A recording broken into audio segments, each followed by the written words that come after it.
मधुबन के बाबा, मधुबन के बाबा मुरली वाले, आपका क्या कहना, आपका क्या कहना। ओम शांति। आज 18 मार्च 2023 के साकार मधुर महावाक्य हैं। आज मीठे मीठे बाप दादा बोले, मीठे बच्चे, मोस्ट बिलवेड बाप का यथार्थ परिचय देने की युक्तियां निकालनी है। एक्यूरेट शब्दों में अल्फ का परिचय दो तो सर्वव्यापी की बात खत्म हो जाएगी। बाबा ने कहा, मीठे बच्चे, मोस्ट बिलवेड बाप का यथार्थ परिचय देने की युक्तियां निकालनी है। एक्यूरेट शब्दों में अल्फ का परिचय दो तो सर्वव्यापी की बात खत्म हो जाएगी। बाबा ने आज प्रश्न पूछा कि अविनाशी ज्ञान रत्न चुगने वाले बच्चों का फर्ज क्या है। तो उत्तर में बाबा समझाते हैं कि ज्ञान की हर बात पर अच्छी रीति विचार सागर मंथन कर एक बाप की सबको सही पहचान देना, पुण्य आत्मा बनाने वाले के साथ साथ पापात्मा किसने बनाया ये समझ देना तुम बच्चों का फर्ज है। सबको रावण के बेर चुगने से बचाए ज्ञान रत्न चुगाने हैं। सर्विस की भिन्न भिन्न युक्तियां निकालनी है। सर्विस में बिजी रहने से ही अपार खुशी रहेगी। मुरली का गीत है, प्रीतम आन मिलो। ओम शांति। बाप परमपिता को हमेशा रचयिता कहा जाता है। मनुष्य कह देते कि ये पशु पक्षी आदि सारी रचना वह रचते हैं, परंतु समझाना चाहिए कि पहले पहले मनुष्य की बात तो समझो। परमपिता जो रचता है वह मनुष्य सृष्टि कैसे रचते हैं। मनुष्य ही उनको बाप कह बुलाते हैं क्योंकि दुखी हैं। सभी उस एक रचयिता को याद करते हैं। तो पहले पहले ये समझाना है कि मनुष्य सृष्टि का रचयिता कौन है। वह रचयिता ही सबका बाप ठहरा। पहले पहले बाप का परिचय देना है। आत्मा को ना अपना ना बाप का परिचय है। अगर अहम आत्मा का परिचय हो तो समझें कि हम किसकी संतान हैं। हम परमपिता परमात्मा की संतान हैं। वह बाप रचयिता है तो जरूर पहले पहले मनुष्य सृष्टि रचते होंगे। वह नई दुनिया अथवा स्वर्ग होगी। बाप जरूर स्वर्ग ही रचेंगे। बाप दुख के लिए रचना रचें ये हो नहीं सकता, जबकि हम उस बाप के बच्चे हैं। जो बाप स्वर्ग रचता है तो हम भी वहां होने चाहिए या परमधाम में होने चाहिए, परंतु हमको यहाँ पाठ बजाने आना पड़ता है। यह है विचार सागर मंथन करने की युक्तियां। जितना समय मिले तो यही विचार सागर मंथन करना है। साधु संत आदि कोई भी यथार्थ रीति बाप को जानते नहीं है। रचयिता जरूर स्वर्ग ही रचेंगे तो फिर सब आत्माएं निर्वाण धाम में होनी चाहिए। वह निर्वाण धाम है हम सब आत्माओं का घर, जहां बाप भी रहते हैं। तुम बच्चों को बेहद के बाप से बुद्धि योग जोड़ने के लिए मेहनत करनी पड़ती है। योग न होने के कारण ही फिर मनुष्य से पाप होते हैं या धारणा नहीं हो सकती। तो बाप को याद नहीं करते। भगवान तो एक ही है। वह है मोस्ट बिलवेड स्वर्ग का रचयिता। वहां बहुत सुख है और यहाँ दुख होने के कारण ही भगवान को याद करते हैं। बाप बच्चों को सुख के लिए ही जन्म देते हैं। सतयुग त्रेता को कहा ही जाता है सुख धाम। अभी है कलयुग। इनके बाद फिर सतयुग आना है तो जरूर बाप को भी आना चाहिए। ऐसे ऐसे विचार सागर मंथन कर फिर कोई को बैठ समझाना चाहिए। यहाँ तुमको बाप का परिचय मिलता है बाप द्वारा। मनुष्य उस मोस्ट बिलवेड बाप को जानते नहीं। बाप को जानते ही नहीं तो अपने को उसके बच्चे भी समझते नहीं। हमने बाप को जाना है तो उनको याद करते हैं। वह बेहद का बाप है सभी आत्माओं का। वह निराकार इस साकार प्रजापिता द्वारा रचना रचते हैं। प्रजापिता ब्रह्मा है, ब्राह्मण ब्राह्मणियां भी हैं, तो जरूर प्रजापिता ब्रह्मा का बाप परम पिता ही होगा। जिसको क्रिएचर कहा जाता है। कोई भी आते हैं तो पहले पहले बाप का परिचय देना है। जब अल्फ याद पड़े तब फिर आगे समझ सके। अल्फ बिगर कुछ भी समझ नहीं सकेंगे। वह भी समझाना ऐसे है जो मनुष्य समझे कि इन्हों की समझानी तो बड़ी एक्यूरेट दिखाई पड़ती है। ऐसे और तो कोई नहीं समझाएंगे कि वह बेहद का बाप स्वर्ग का रचयिता है। जरूर नरक का भी रचयिता कोई होगा। पावन बनाने वाला एक बाप है तो जरूर पतित बनाने वाला भी कोई एक होगा। ये अच्छी रीति समझाना है। बाप कौन है जिसको हम याद करते हैं? बाप रावण को तो याद नहीं करेंगे। मनुष्य तो ना पावन बनाने वाले राम परमात्मा को जानते और ना पतित बनाने वाले रावण को जानते। बिल्कुल ही अनजान है। फॉर्म भराने समय भी पहले बाप का परिचय देना है। तुम्हारी आत्मा का बाप कौन है? यह प्रश्न और कोई पूछ ना सके। आत्मा तो हर एक मनुष्य में है।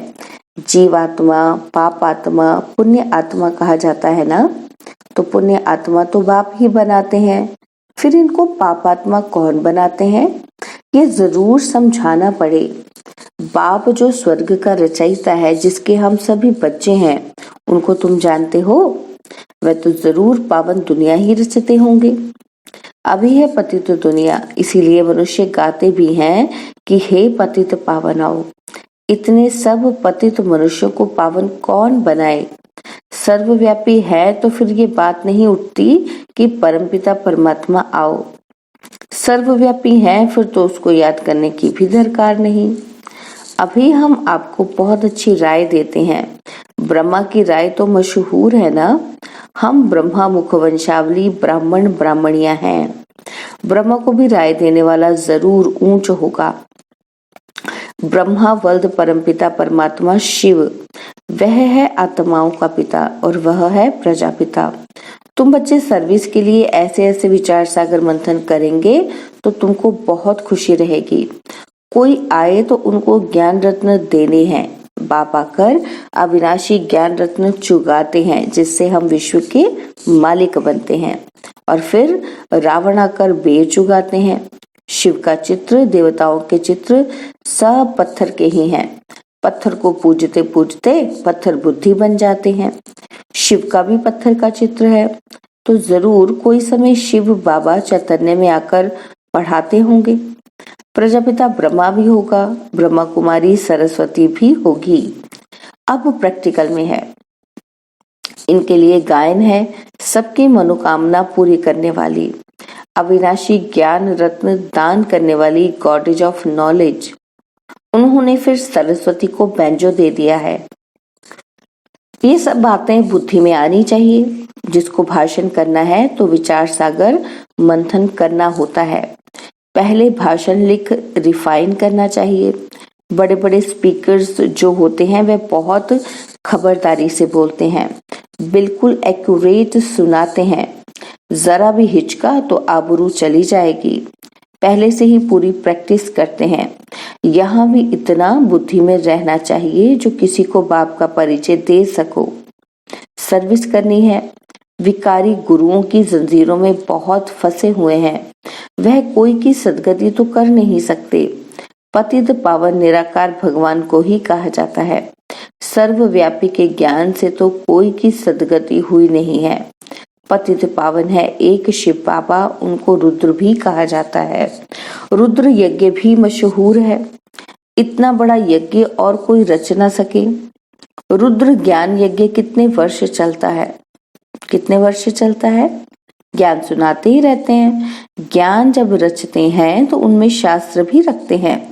रामायण भागवत आदि की कथा सुनाते हैं, उसको रुद्र यज्ञ कहते हैं। वास्तव में रुद्र यज्ञ यह है। यह यज्ञ तो बहुत समय चलता है। उनका तो मास करके ये भर यज्ञ चलेगा। ये तो देखो कितना समय चलता है। इसमें जो भी सब पुरानी चीजें हैं वह खत्म होनी है। ये सारी पुरानी दुनिया इसमें भस्म होनी है। कितना बड़ा यज्ञ है, ख्याल तो करो। जब सबके शरीर स्वाहा हो तब सभी आत्माएं वापस परमधाम जाएं। जब तक बाप ना आए तो पतित से पावन कैसे बने? माया की जंजीरों से लिबरेट कौन करे? कोई तो होना चाहिए ना। इसलिए खुद मालिक ही आते हैं। ऐसे नहीं सर्वव्यापी हो बैठकर ज्ञान देते हैं, वह तो आते हैं। हम उनकी संतान पोत्रे हैं, वास्तव में हो तुम भी।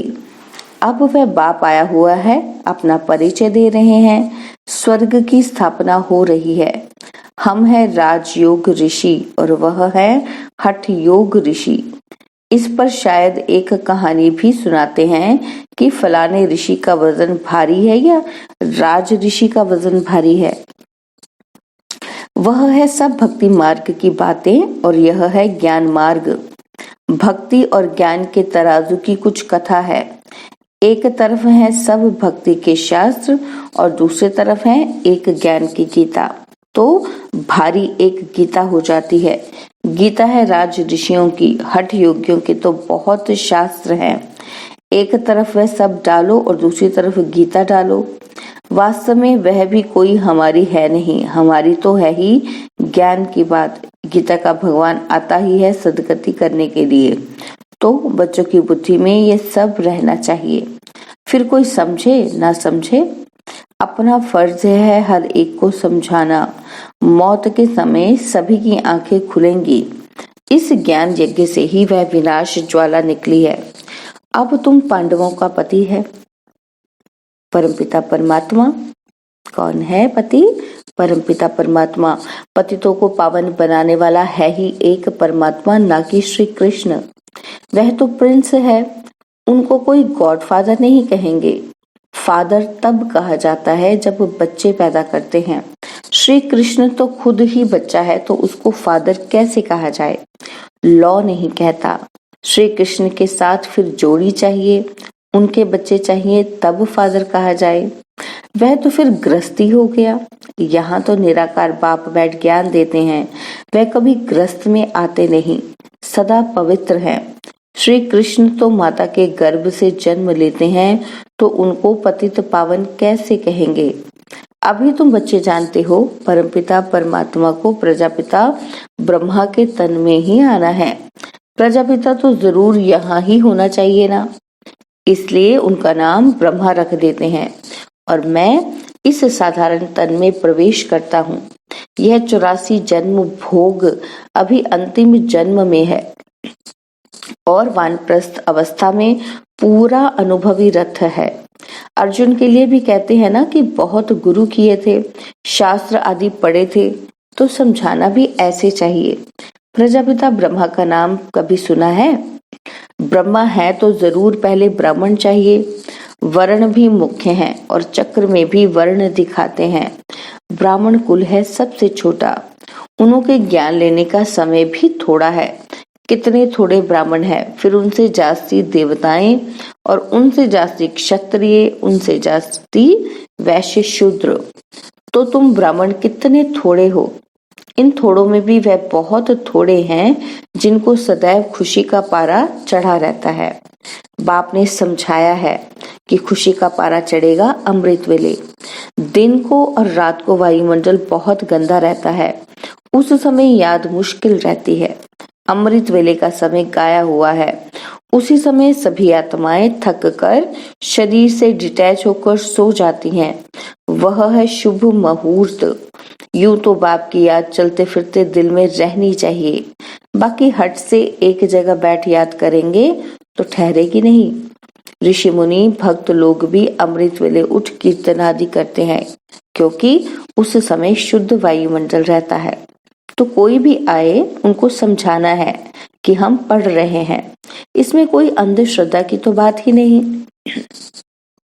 निराकार बाप टीचर के रूप से हमको सहज राजयोग सिखा रहे हैं, तो मनुष्य आश्चर्य खाएंगे कि इन्हों को निराकार कैसे पढ़ाते हैं। भगवान उवाच भी बरोबर है, तो जरूर शरीर में आकर राजयोग सिखाया होगा। कोई शरीर का लोन लिया होगा तो पहले युक्ति से बाप का परिचय देना चाहिए। सर्वव्यापी कहने से वर्षा क्या मिलेगा? जब तक भगवान के महावाक्य कानों पर ना पड़े तब तक कोई समझ न सके। भगवान है निराकार, ब्रह्मा है साकार प्रजापिता, तुम हो ब्रह्मा कुमार कुमारियां। निराकार परमात्मा ब्रह्मा तन से पढ़ाते हैं। हमारा एम ऑब्जेक्ट है मनुष्य से देवता बनना। बाप का परिचय देंगे तो बाप की याद रहेगी। कोई लिखते हैं कि भगवान निराकार है तो उनको समझाना चाहिए। कोई फिर लिखते हैं कि हम जानते ही नहीं। अरे तुम बाप को नहीं जानते हो? परमपिता परमात्मा कहते हो तो जरूर कोई तो होगा ना। बच्चे तो जानते हैं कि हम परमपिता परमात्मा से भविष्य जन्म जन्मांतर के लिए आजीविका प्राप्त करते हैं। इसमें जो विघ्न डालते हैं उन पर कितना पाप चढ़ता होगा, सो भी समझकर विघ्न डालते हैं। बेसमझ पर तो कोई दोष नहीं, वह तो सारी दुनिया बेसमझ है। अच्छा, मीठे मीठे सिकिलदे बच्चों प्रति माता पिता बाप दादा का याद प्यार, इसके एक एक अक्षर का अर्थ तुम बच्चे जानते हो। पहले पहले माता पिता, फिर बाप दादा। माता पिता उनको कहा जाता जो स्वर्ग का मालिक बनाते हैं, और फिर यह हो गए बाप दादा, और फिर कहते जगदम्बा। ये बड़ी गुह्य बातें हैं। सबसे गुह्य पहेली यह है कि जिसको समझने से मनुष्य को बहुत फायदा हो जाए। फिर कहते हैं कि सिकिलदे, ये है दूसरी पहेली। और फिर कहते हैं ब्राह्मण कुलभूषण स्वदर्शन चक्रधारी, यह भी नई पहेली है। एक एक बात में पहेली है।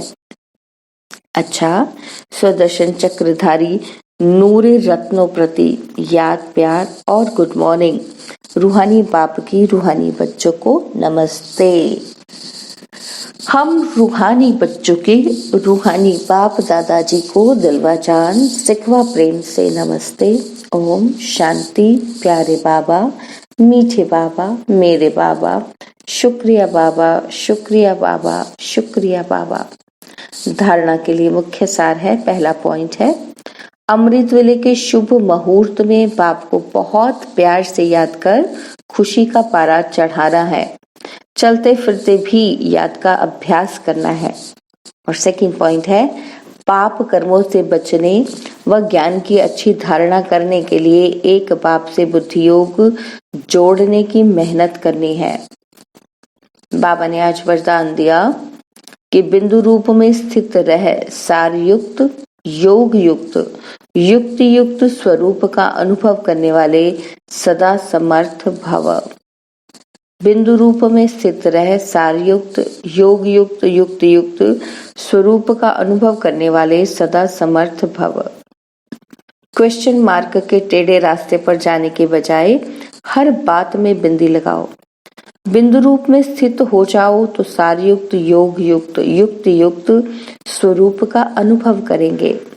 स्मृति, बोल और कर्म सब समर्थ हो जाएंगे। बिना बिंदु बने विस्तार में गए तो क्यों क्या के व्यर्थ बोल और कर्म में समय और शक्तियां व्यर्थ गवा देंगे, क्योंकि जंगल से निकलना पड़ेगा। इसलिए बिंदु रूप में स्थित रह सर्व कर्मेंद्रियों को ऑर्डर प्रमाण चलाओ। स्लोगन है, बाबा शब्द की डायमंड चाबी साथ रहे तो सर्व खजानों की अनुभूति होती रहेगी। बाबा शब्द की डायमंड चाबी साथ रहे तो सर्व खजानों की अनुभूति होती रहेगी।